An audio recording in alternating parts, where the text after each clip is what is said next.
Be prepared for X, guys. What is going on today? I have another Aura's OU Wi-Fi battle. Today I have a battle against Ashley Chan. Now I did go ahead and speed this battle up because it was quite long, but I hope you guys are going to be enjoying it nonetheless. I am using a little bit of a different team. This battle was actually quite a while ago, but nonetheless it is still a good one. So let's go ahead and hop on into this one here. So I can't even remember what he led off. So I'm going to go ahead and lead off with my T-Tar. He is going to be leading off with his Germer Nashi. Was that Germer Nashi, which is a Sableye, of course. He is going to be going for the Will-O-Wisp first turn here, which is kind of unfortunate because I did not really want my T-Tar burned, but I went ahead and went for Stone Edge, predicting the taunt first turn. So it ended up working out a lot better for him than it did for me because I could have just gone for Stealth Rock's first turn. But then again, I don't know if he's Mega Sableye or not. I don't know if he's Mega Latios. I don't know what he is, what Mega he is. So, you know, there wasn't, the best choice was to go for Stone Edge and hope for a crit there. But I end up switching out into my Latios here. He does end up going for the taunt, predicting the Stealth Rocks here. But I'm a Latios. I don't need to set anything up. Just gotta hit him with a Draco Meteor. And I think that is the end of that Sableye. And yes, it is. So the Sableye is out of here. Get him out of here. That's what I'm talking about. I'm going to take some Sandstorm damage, and then he's going to go out into the Landorus. I'm actually kind of fearing that he may be Scarfed, so I do end up switching out here. Do not want to be taking a U-turn if I do not have to, and I'm going to go ahead and go out into my Zapdos. And he ends up going for Stealth Rocks, which is not the greatest of things for me because, you know, Stealth Rocks, but my Zapdos is already out, so I can go ahead and defog if need be, and that is exactly what I'm going to be doing here. I can live a Stone Edge if I don't know why I would have roosted, but if I went for Roost and the Earthquake, I probably would have died, but that's besides the point. I'm going to go for Heat Wave here, just get some damage off, hope for a burn. No burn. He is going to be hitting me with a Stone Edge here. That was about 50%, which is fine. I'm going to get a little bit left, a little bit back with the leftovers there, and then he is going to get some leftovers back as well. So he was not a Scarf Landorus, which is good for me because if I don't end up killing this thing, then obviously you know, I can stay in with my Latios next time and hit him with a Draco Meteor, Surf, whatever I need to. Now here is a bad situation to be in. If I go for Roost and he clicks Earthquake, then I die.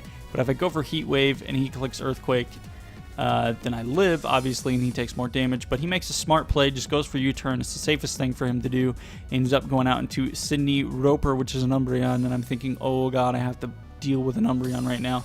Now, I have a feeling that he might want to be going for Toxic here, so I am just going to go ahead and go out into my Scizor. However, if he went for Foul Play, which he did, it's going to be awful, and especially if he gets a crit, and he did get a crit.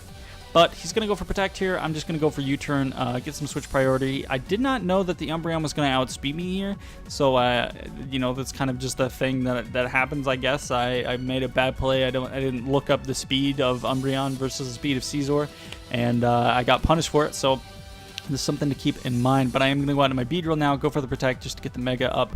Or did I Protect? I don't know.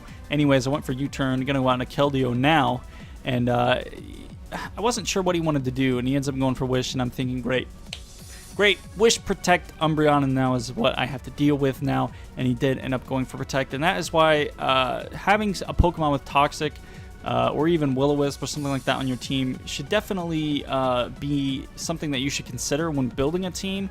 Unless, for whatever reason, you have a team that just counters every other team, then I guess you're fine. But running something like Toxic or Will-O-Wisp definitely helps out in that kind of situation. He ends up going out into the Rose Raid here. I highly doubt that this thing was Scarf, so I went ahead and stayed in, just went for an Icy Wind, and that is the end of that Rose Raid's life. Get him out of here. I do not want to be dealing with that thing. Now he's going to go out into Gotham's Hero, which is a, what is that thing? A Crobat. But so I'm going to go out on my T-Tar here. If he goes for U-turn, I might end up losing my T-Tar. He ends up going for Brave Bird, which is fine. Not going to take too much damage from that, about 25%. And then I'm going to be taking burn damage, of course. But he took Life Orb damage and Sandstorm damage that turn, and Recoil damage from the Brave Bird. He took a lot of damage that he didn't necessarily need to take that turn. But he's going to be going for U-turn here, and I think... Oh, nope, I live. Well, not necessarily live, but I'm going to be dying to the burn damage this turn, I think. But he ends up going out into Sydney Roper, which is his Umbreon. I just went ahead and went for Stealth Rocks just to get them up. It will definitely be helping, you know, possibly eventually. Wait, do I have leftovers on this T-Tar? I might live his burn damage, actually. There it is. So I do end up living the burn damage this turn, which I did not think that I was going to be. But he's going to go for Protect here. He knows that I will be dying to the burn damage this turn. I just went for Stone Edge just to get some damage off. There's no point in, you know, switching and saving T-Tar for later because it's dead. It's dead at this point. So T-Tar is dead after this turn thanks to the burn damage and that Will-O-Wisp that Sableye did first turn, which is a great play, very good play. So I'm going to go out at my Beedrill now. Beedrill is a great counter to Umbreon because there isn't much it can do. He's going to go out into the Landorus here. Landorus, of course, is going to be taking Stealth Rocks damage, and he's going to hit me with an Intimidate, which is fine. I'm just going to go for U-turn. I didn't really want to take any damage on my Beedrill if I did not have to. Unfortunately, it was not enough to take out the Landorus there, which I did not notice until now. So I'm going to go out to my Zapdos.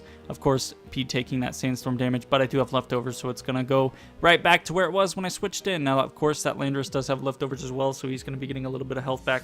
I'm just going to go for Roost. If he predicts that and goes for Earthquake, it's a bad day for me, but he ends up going for U-turn anyway, which is fine with me, so I'm not going to be taking too much damage, but had I just gone for Heat Wave or something like that, I would have taken a little bit less from the U-turn because it would have been resisted because I would have still had my Flying type. But Sandstorm is now gone, so I'm going to get some health back with the leftovers, which is good. But I have to deal with this Umbreon now. And here comes a tough situation that I have to deal with. I'm going to go out to my Keldeo. He ends up going for Toxic, which is fine. I didn't really want my Zapdos to be Toxic. I'd rather have Keldeo Toxic than my Zapdos. But if I don't have to have anything Toxic, that would have been the best option. But I didn't. I don't know if my Scizor is still alive. If my Scizor is still alive, I was fearing the foul play, and I thought that I might need my Scizor. Bullet Punch definitely coming in handy, especially if you're a Choice Banded Scizor. You can deal a lot of damage very quickly. And he's going to be switching out here, does not want to be taking a Secret Sword, goes out into the Latios. The Latios is going to be taking quite a bit of damage from the Secret Sword, actually. Secret Sword is Stab, and I am running a Life Orb, so he took about 40% from that, which is great, because damage is damage, and you always want to get off as much damage as possible. So he's going to be Mega Evolving here, kind of what I was afraid of. This Mega Latios is definitely scary, considering it does have Roost, so he's going to be able to live quite long. I'm just going to go for an Icy Wind here, just to get damage off and lower that speed stat, so I will be outspeeding it next turn, which is great for me. It's always good. If you can outspeed your opponent, that's obviously a plus. He's going to be switching out here, going out into the Sunny Roper, this Umbreon here. I don't know if I predicted that or not. I can't. No, I did not. Just going to go for an Icy Wind here and get some damage off and lower that speed stat on the Umbreon. Of course, I am going to be killing myself with the Life Orb, so that is a bit unfortunate. And one of the downsides to running Life Orb is you will eventually, if you don't die, you will kill yourself with your Life Orb, but the damage output and getting OHKOs on particular things or being able to secure, that kill on something is definitely a good thing most of the time. But if you end up just killing yourself to Life Orb without getting a kill, it's not necessarily the best thing there. But I'm going to go for U-turn here. U-turn being 140 base power thanks to Beedrill. I don't remember the name of the ability. I know that it doubles the what is it called? Adaptability, that's the thing, isn't it? Beedrill gets adaptability? I'm pretty sure it does. I'm pretty sure that's the thing that it's called. Anyways, he's going to go for Cross Poison there. Actually, it does a decent amount of damage. I'm just going to go for Discharge. That will be enough to take out Gotham's hero, that Crobat over there. Sorry, Batman, you're out of here. Oh, gosh. So Zapdos going to be getting some leftovers here. He's going to go out to the Landorus. Landorus, unfortunately, is going to be dying to the Stealth Rocks. Unfortunately for him, thankfully for me, because I did not want to be dealing with that thing. He's going to go out to the Latios here. He is going to be outspeeding me here, but he's just going to go for a Roost. He wants to try and win this match. Now, it's really down to my Zapdos and my Beedrill. I don't need to get a Paralysis to win here, but it will definitely help, especially if I can get him to be paralyzed for a turn and get a bit of extra damage off of the Discharge. That can definitely help. So I am going to be getting some more damage off of the Discharge. He's going to go for Psyshock here. Not sure if he was predicting a switch. I don't know necessarily what he was trying to do there, but Psyshock is not the best thing to be going for against a defensive Zapdos. And here's what I'm talking about, getting that paralysis there. It actually almost secured a kill right here. I actually ended up getting a crit, but I don't know if it was a low roll or what, but I didn't end up killing Latios, so that kind of sucks. However, I am going to be getting one more turn to get some damage off on this Latios, and of course I am going to be going for a Discharge. I don't really know why he's putting up so much of a fight at this end game here, because I do have my Mega Beedrill in the back. All I have to do is click, I actually end up clicking Fell Stinger here. I was like, I'll give you a chance. If Fell Stinger doesn't kill, then you can win. If Fell Stinger kills, then obviously I win. So it was a 1-0. Good game, Ashley Chan. I believe this is Project Ionic. Some of you may know him from Twitch. I'm pretty sure that was him. However, I'm not 100% sure. But anyways, I hope you guys enjoyed today's Wi-Fi battle. Make sure to like it if you did like it. If you're new and you enjoyed the Wi-Fi battle, make sure to click subscribe. Don't forget, guys, I will be doing Wonder Trades tomorrow. I will be doing some Wonder Trading tomorrow. I'm probably going to make about 5 boxes, so that'll be about 3 to 3.5 hours, maybe a little longer, depends. I don't know, but that's how many I plan on making. I think I'm either going to be doing Shiny Dialga or Shiny Polki. I'm not sure which one I want to do yet, but that's what I want to do. But anyways, I hope you guys all have a wonderful morning, evening, good night, whatever it is you're doing right now or getting ready to do. I hope you have a good one. And don't forget, guys, may the hacks be with you. Peace out.